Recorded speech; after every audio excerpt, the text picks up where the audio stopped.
परम आदरणीय advocate Umed Singh ji, x MLA,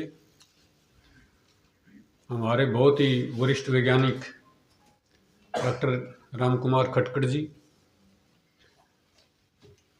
मंच पर विराजमान राजकुमार जी, श्रवण सिंह जी और उपस्थित महानुभाव,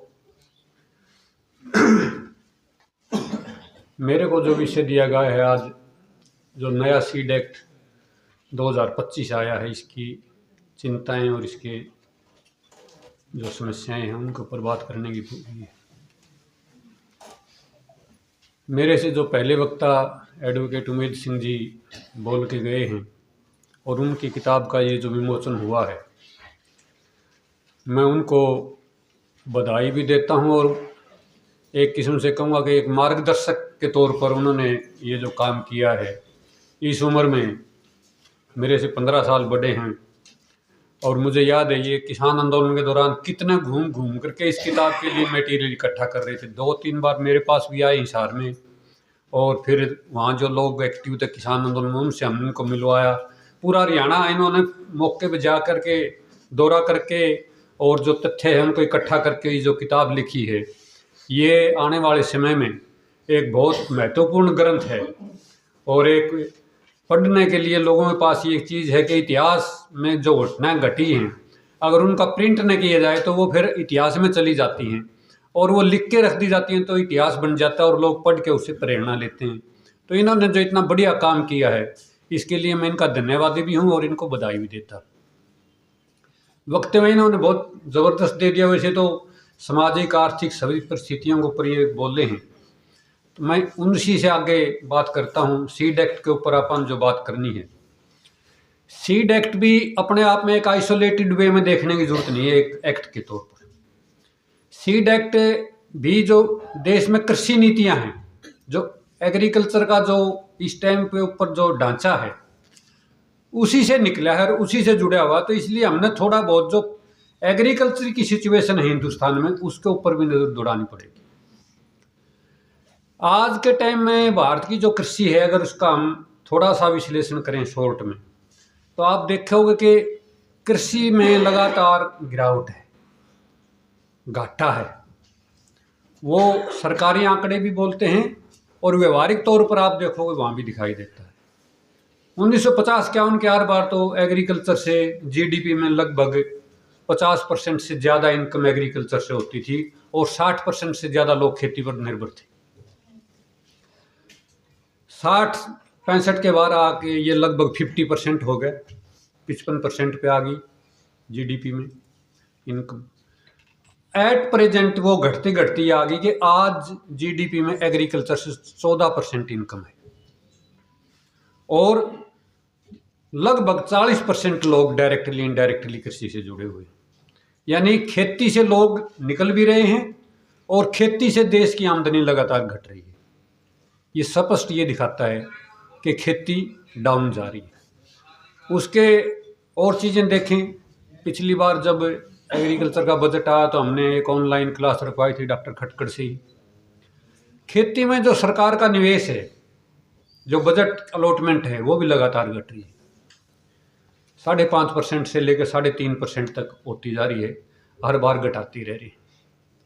और जो बजट अलॉटमेंट है उसमें जो राशि का प्रावधान किया जा रहा है, वो कहने के तो किसानों के नाम पे है, लेकिन उसके लूप होल आप देखोगे वो बजट भी घुमा फिरा करके बड़ी बड़ी कंपनियों के पास ही पहुंच जाता है। वो चाहे सब्सिडी के नाम पे, चाहे बड़ी मशीनों के नाम पे, नाम किसानों का होता है और वो बजट भी मल्टीनेशनल कंपनियों के पास चला जाता है। एक चीज देखेंगे, बड़ी विशेष बात है, घाटे का जो कारण साफ दिखाई देता है वो ये है कि खेती से जुड़े हुए जितने भी धंधे हैं, चाहे वो बीज बनाने वाली कंपनियां हैं, चाहे वो इंसेक्टिसाइड कीटनाशक दवाइयां बनाने वाली हैं, चाहे वो मशीन बनाने वाली है, वो सारे धंधे, वो सारी कंपनियां तो फ्लरिश हो रही हैं, बढ़ रही हैं और किसान की इनकम घट रही है। पैदावार बढ़ गई, इसमें कोई दो राय नहीं है। हमारी हरियाणा की हम देखें 66 के बाद से सारी चीज़ें 4 गुना से लेकर 6 गुना तक बढ़ गई, पैदावार बढ़ गई। तो पैदावार बढ़ गई तो किसान की आमदनी बढ़नी चाहिए थी ना उतनी, लेकिन किसान की आमदनी नहीं घटी, वो घट गई। वो जो बढ़ोतरी हुई उस बढ़ोतरी का फायदा कहाँ गया? इससे जुड़ी हुई कंपनियों के पास। तो नेट जो बात ये है कि खेती जो है ना इस टाइम के ऊपर नीतियों के कारण घाटे का धंधा बनी हुई है। और उसके अगर आप दूसरे पैमाने देखोगे वो भी आपको स्पष्ट दिखाई देंगे। और नीतियों में भी सरकार जो लागू कर रही है, अभी 2 दिन पहले HAU में हिंदुस्तान की एग्रीकल्चर यूनिवर्सिटियों के वाइस चांसलर की एक कॉन्फ्रेंस चली 2 दिन। उसके बीच बीच में अखबार में बाइट्स आई हैं वाइस चांसलर की तरफ से। मतलब डबल स्टैंडर्ड है, वास्तविकता तो अपनानी पड़ेगी। वो कहते हैं कि 85% किसान ऐसे हैं जो छोटे और सीमांत किसान हैं, इसलिए हमने उनके अनुरूप टेक्नोलॉजी विकसित करनी पड़ेगी और उनके अनुरूप ही हमने नीतियां बनानी पड़ेंगी। एक तरफ तो ये कहते हैं, दूसरी तरफ ये कहते हैं कि खेती में जो है 45% लोग खेती पर निर्भर हैं। तो हमने अगर AI का प्रयोग करके, लेटेस्ट टेक्नोलॉजी का प्रयोग करके खेती में लागू करें तो इसमें से हम 30% लोगों को निकाल सकते हैं। यानी ये जो एक लंबी नीति यही है कि खेती से लोगों को निकाल करके शहरों में भेजा जाए ताकि सस्ती लेबर उपलब्ध हो जाए। और दुविधा ये है कि जो खेती से अपरूट हो गया, शहर में चलेगा, उसकी हालात उस किसान से भी बुरी है। वहां पर भी काम नहीं है ना, क्योंकि कोई ऐसा ना इंडस्ट्रियलाइजेशन है, ना कोई जॉब है। असंगठित मजदूर है, उनका बड़ा भारी शोषण है। जो शहर के बाहर को कॉलोनियां बन गई, उनका जीवन देखो गांव वालों से बुरा है। लेकिन नीति ये कहती है कि खेती से लोगों को डिस्प्लेस करना है। ये पूरे एक इंटरनेशनल स्टैंडर्ड है। मैं जो इंटरव्यू दे रहा उसके अंदर ही वो वाइस चांसलर था कौन सी यूनिवर्सिटी, वो यही बोल रहा था कि अमेरिका में 2% लोग हैं खेती पर निर्भर, हमारे 45% है। ये गलत है। खेती से हमने 30% लोगों को निकालना है। वो ये नहीं बताते निकाल के इनको दोगे क्या, लेकिन खेती से निकालना उनको सस्ती लेबर चाहिए। एक पॉलिसी मैटर है। इसी पॉलिसी मैटर के अराउंडिंग नीतियां बनती हैं, सारी बातें बनती हैं, और उसी पॉलिसी के अनुरूप ये सीड एक्ट है। चाहे जो भी कानून आए हैं वो उन पॉलिसी के अनुरूप हैं।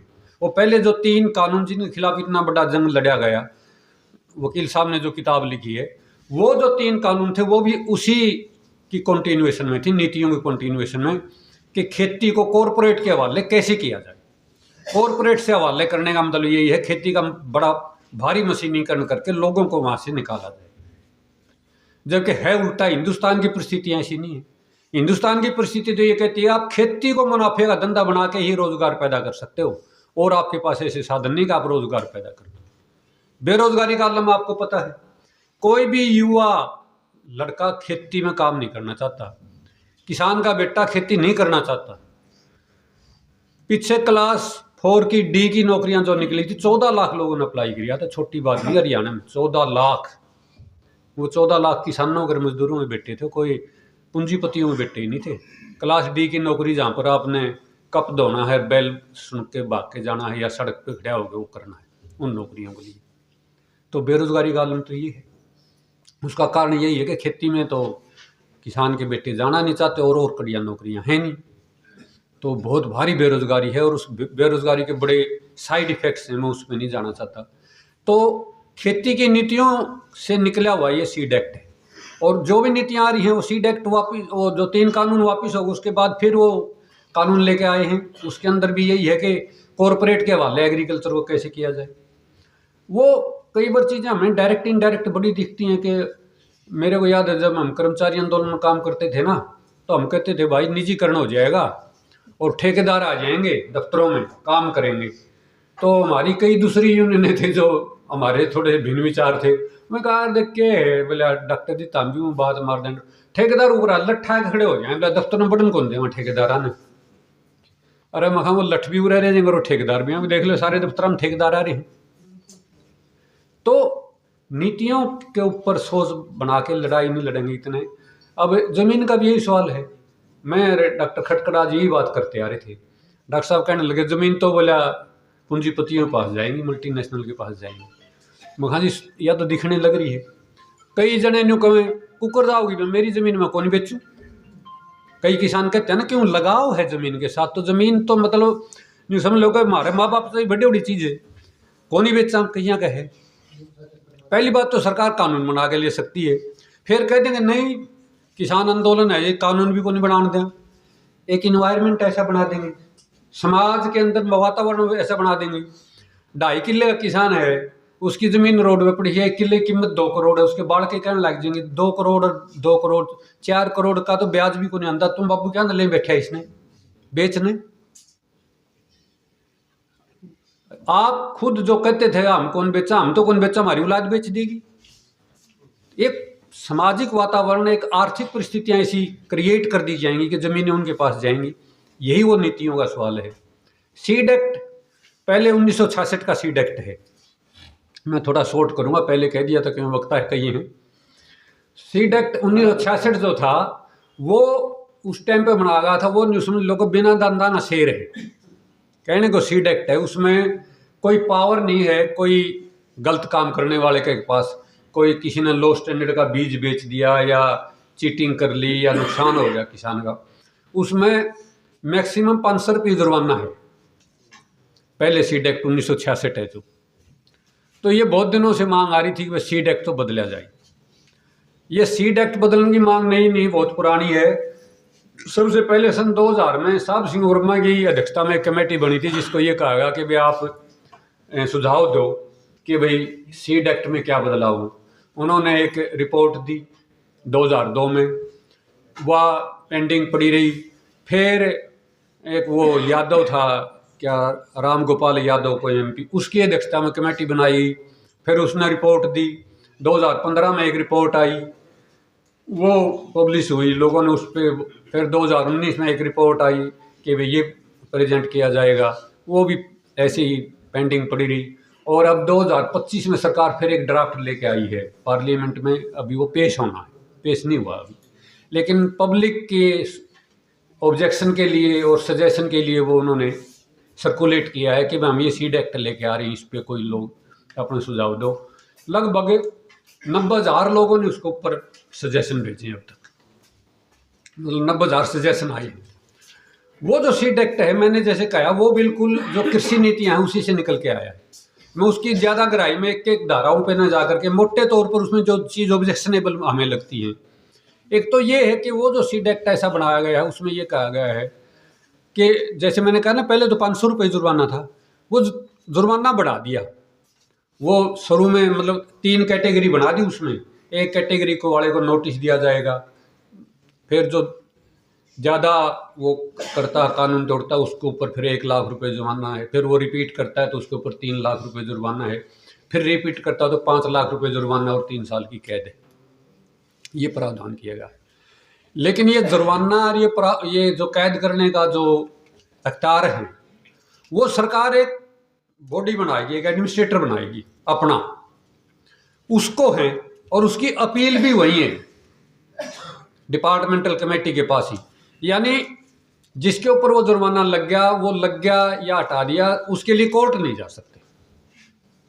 तो ये तो मतलब कोई उसका महत्व ही नहीं। फिर वो जो सरकारी कमेटी होगी वो तो सरकार की होगी, उसमें भारी भ्रष्टाचार होगा, और उसमें जो सरकार चाहेगी उसी के हिसाब से वो जुर्माने लगेंगे और उसके हिसाब से हटेंगे। एक जो नेचुरल लॉ है, होना तो ये चाहिए था कि ये सीड एक्ट बन गया, इस सीड एक्ट में ये धाराएं बना दी, इन धाराओं के ये सजा दे दी और इस सजा को कोर्ट दे दी, तो वो फिर इम्प्लीमेंट भी होता है। तो धाराएं बना दी, सजा निर्धारित कर दी, लेकिन क्या ये दिया कि डिपार्टमेंटल कमेटी होगी, एडमिनिस्ट्रेटर होगा एक, और वो उनको सजा देगा, और उसकी अपील भी उसी कमेटी में ऊपर की जो अथॉरिटी उनके पास जाएगी। सबसे पहली बात तो ये गलत है, जो कि इसमें नहीं होनी चाहिए।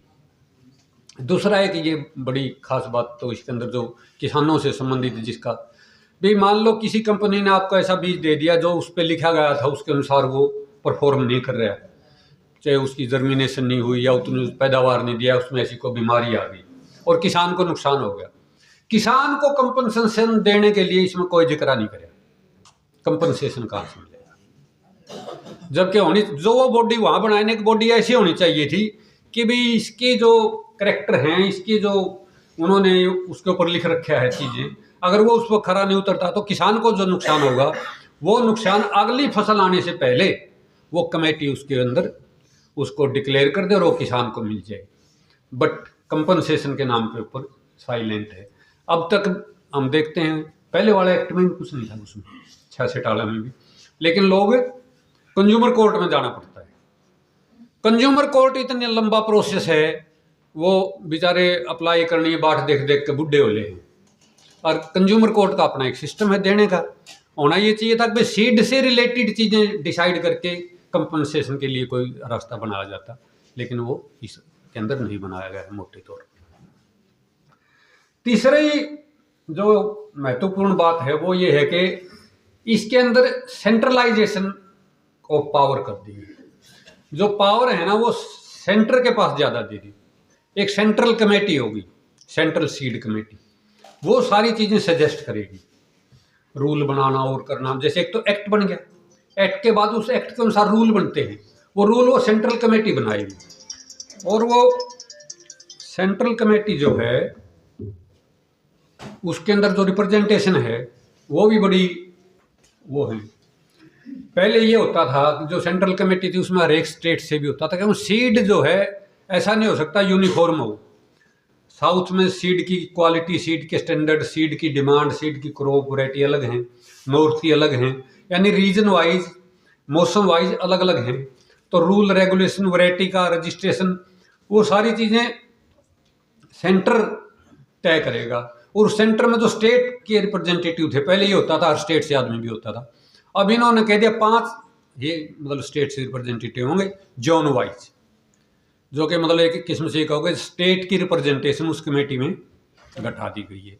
होना ये चाहिए हर स्टेट से ही प्रतिनिधि जाए ताकि उस स्टेट के अनुसार ये वो जो ना कर सके।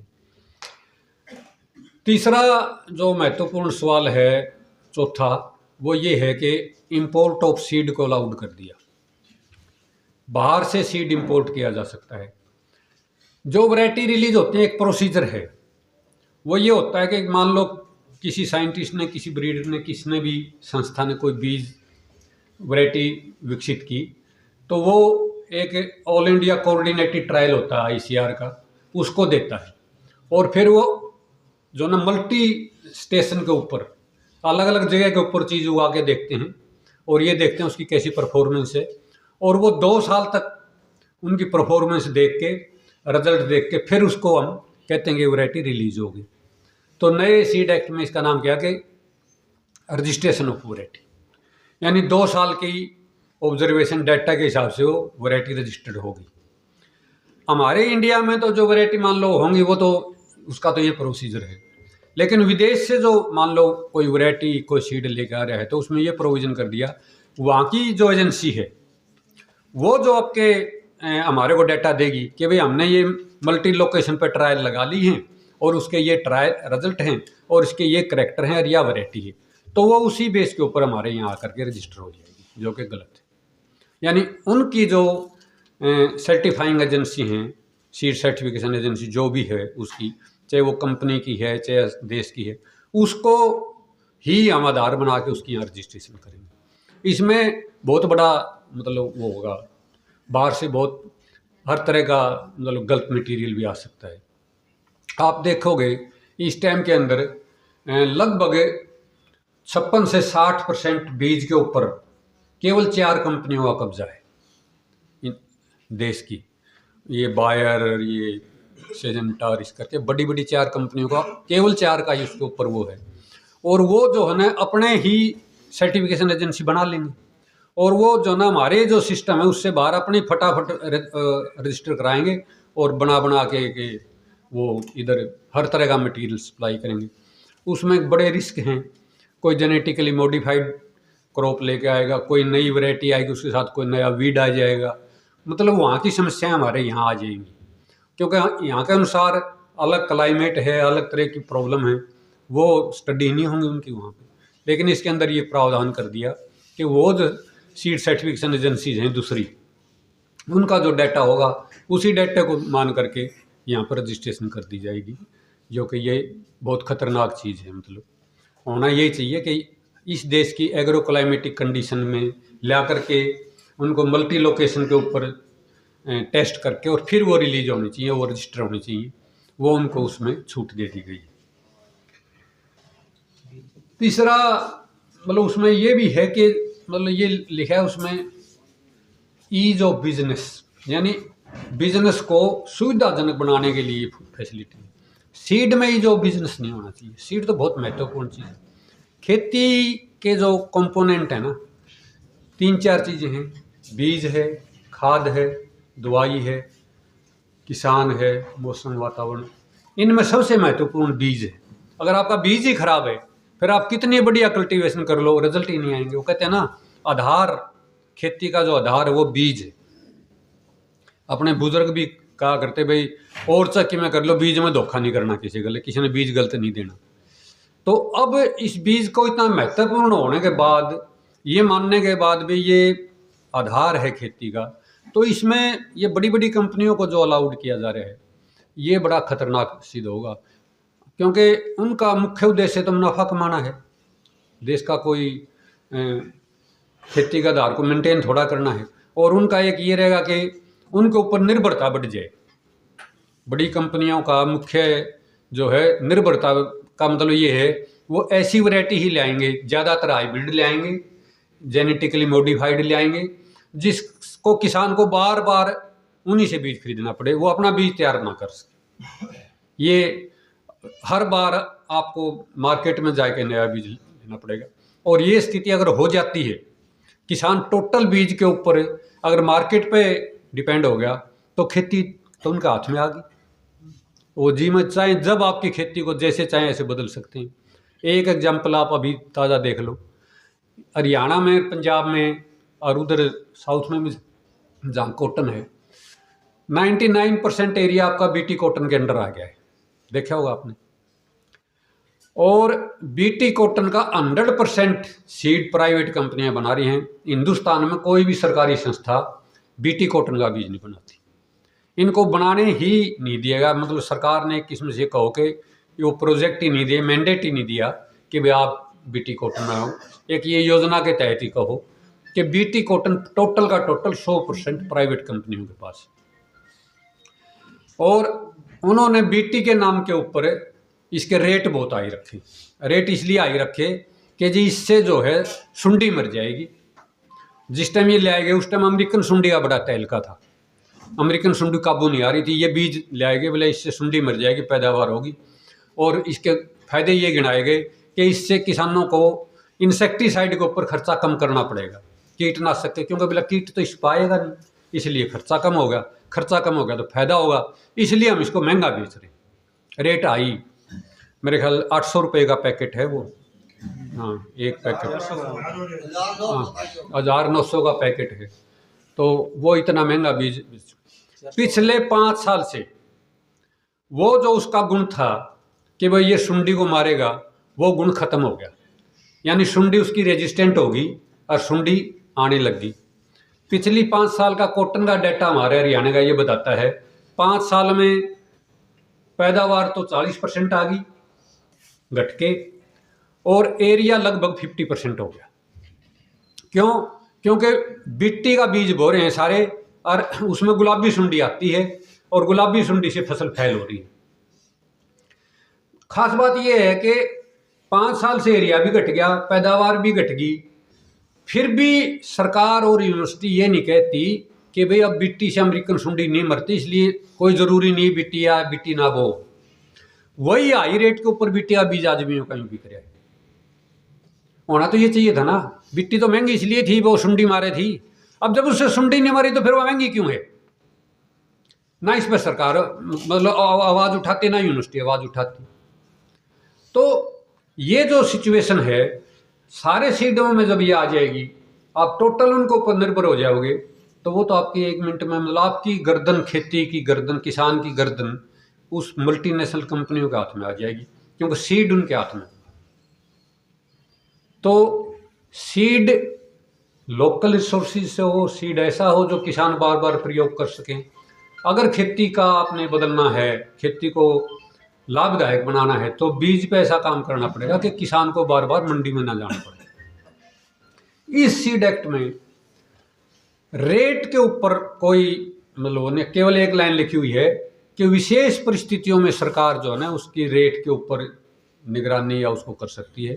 जो कि होना ये चाहिए था कि बीज के रेट निर्धारित करने के लिए एक ऐसा प्रोसीजर होना चाहिए कि कोई भी कंपनी या कोई संस्था वैरायटी लेके आएगी तो साथ में उसका रेट निर्धारित करने का प्रावधान सरकार के पास होना चाहिए, ताकि जैसे अब बीटी में मुंह मांगे रेट हो रहे हैं। बीटी में के मैं हॉर्टिकल्चर में हूँ, आपको पता होगा, आप में से कुछ लोग अगर पॉली हाउस आपने लगाया हो, पॉली हाउस जो नेट हाउस लगे, इसमें जो खीरा का बीज आता है, खीरा उगाते हैं ना, वो खीरा ऐसा है कि उसका बीज दोबारा नहीं बनता और उसमें ये है कि कंपनी से ही आपको बीज लेना पड़ेगा। वो बिना पॉलिनेशन के खीरा होता है, वो एक किस्म से कहो आप, उसका बीज है ही नहीं किसी, मतलब बीज उसमें उस रूप में बनता ही नहीं जो पैदा हो जाए। उस खीरे का बीज जब मैं डीएचओ था तब तो 6 रुपये का एक बीज आता था, मेरे ख्याल से अब उसका रेट जरूर 10 रुपये 8 रुपये हो गया होगा, 9 रुपये हो गया। एक बीज 9 रुपये का है और 1 एकड़ में 1250 पौधे, 12 निम्मा 108, ये समझो कि 1.25 लाख रुपया का तो बीज पड़ेगा। मतलब ये जो कॉस्टिंग है, इसके ऊपर जब तक अगर सीड एक्ट में कोई कंट्रोल नहीं है तो लूटने की तो छूट है खुली। तो इसके ऊपर भी केवल एक लाइन लिखी हुई है कि भाई विशेष परिस्थितियों में सरकार जो है ना ये कर सकती है उसके बीज के ऊपर। जनरली विशेष परिस्थिति इनकी वो है पैदा इनके हिसाब से तो मन मांगे रेट और वही चीज़ बाजार पे निर्भरता वाली चीज़ इसके अंदर रहेगी। तो गरीब किसान, छोटा किसान तो इतने महंगे बीज वैसे ले ही नहीं पाएगा फिर। और तीसरी बड़ी बात ये होती है कि जो इस तरह के हाइब्रिड और ये जो जीएम है ना, ये हमारी पॉलिनेशन के द्वारा हमारी दूसरी वैरायटियों को भी अडल्ट्रेट कर देते हैं। जो शुद्धता है पौधे की जेनेटिकली वो भी खराब होती जाती है, तो उन चीज़ों को भी बचाना है। तो इसके ऊपर तो बहुत गहनता से विचार करके बड़ा अच्छा सीड एक्ट लाना चाहिए था, लेकिन इसमें ऐसी है नहीं। बाकी कुछ चीज़ें लाए हैं कि भाई ये रजिस्ट्रेशन कंपलसरी कर दिया, अब ये भी कर दिया कि रजिस्ट्रेशन जो होगी वो फैक्ट्री की भी होगी, कंपनी की भी होगी और डीलर की भी होगी और बेचने वाले की भी होगी, बट उनमें रिस्पॉन्सिबिलिटी भी फिक्स होनी चाहिए कि सारे उसके ऊपर अगर कोई बीज में गड़बड़ करते हैं तो वो जिम्मेवारियाँ हों। तो मेरे ख्याल से मैं लंबी बात न करके कोई सवाल हो तो आप पूछ सकते हो। तो मोटे तौर पर तो यही है कि ये जो सीड एक्ट उन कृषि नीतियों से निकल के आया है जिन कृषि नीतियों को सरकार लागू करना चाहती है और जिससे किसान घाटे में। बड़ी अलार्मिंग सिचुएशन है। मैं तो 1-2 लाइन ये और बता दूं, जो किसान भाई और किसानों से समझ बैठे हैं, मतलब खेती को जिस तरफ ले जा रहे हैं ना एक एक करके, तो आने वाले टाइम में ये समझो खेती मल्टीनेशनल कंपनियों की होगी। और जितना बड़ा खतरा है किसानों को उतना ही सचेत होना चाहिए, उतना ही जितना भारी आंदोलन एक बार कर लिया और जो उसके रिजल्ट दे लिए, उस एकता को बना करके उन्हें आंदोलनों से सीख करके इसको बहुत मजबूती से लड़ना पड़ेगा और बहुत सचेत रहना पड़ेगा, क्योंकि चीज़ें इनडायरेक्ट वे में ऐसे ला रहे हैं जिसका हमें दिखता नहीं, लेकिन नुकसान बहुत बड़ा है। तो बड़ी ब्रॉडर यूनिटी की जरूरत है। किसान आंदोलन के ऊपर वकील साहब ने बहुत किताब लिख दी और बहुत बात कह दी, लेकिन इसमें भी कोई दो राय नहीं है कि ये जो लोग हैं ना उस एकता को तोड़ने पे भी लगे हुए, इसको भी अंडरलाइन करने की जरूरत है। वो आराम से नहीं बैठे, ठाले नहीं बैठे कि भाई आपने आंदोलन लड़ लिया और एक बार सरकार के घुटने टेक दिए, उनने भी हार मान ली। नहीं, वो आपकी एकता को तोड़ना चाहते हैं, आपके अंदर भांति भांति के कारणों से फूट डालना चाहते हैं और कुछ लोग उसका शिकार भी हो जाते हैं, गलतफहमी में हो जाते हैं, कई उनके ट्रैप में फंस जाते हैं। तो इन सभी चीज़ों को ये सोचते हुए कि जितना बड़ा खतरा है उतनी बड़ी एकता की जरूरत है। छोटे मोटे मतभेदों को भूल करके ब्रॉडर यूनिटी बना करके ये चीज़ देख के भाई खेती को हमने लाभदायक कैसे बनाना है, उस पर बहुत गहन चिंतन, मनन, मंथन और संघर्ष की जरूरत है। मैं उम्मीद करता हूं कि आप उस चीज़ को आगे बढ़ाएंगे। इसी के साथ पूरी इस संस्था का धन्यवाद, आपसे मिलने का मौका दिया, हस्तियों से मिलने का मौका दिया। जय हिंद, जय जवान, जय किसान।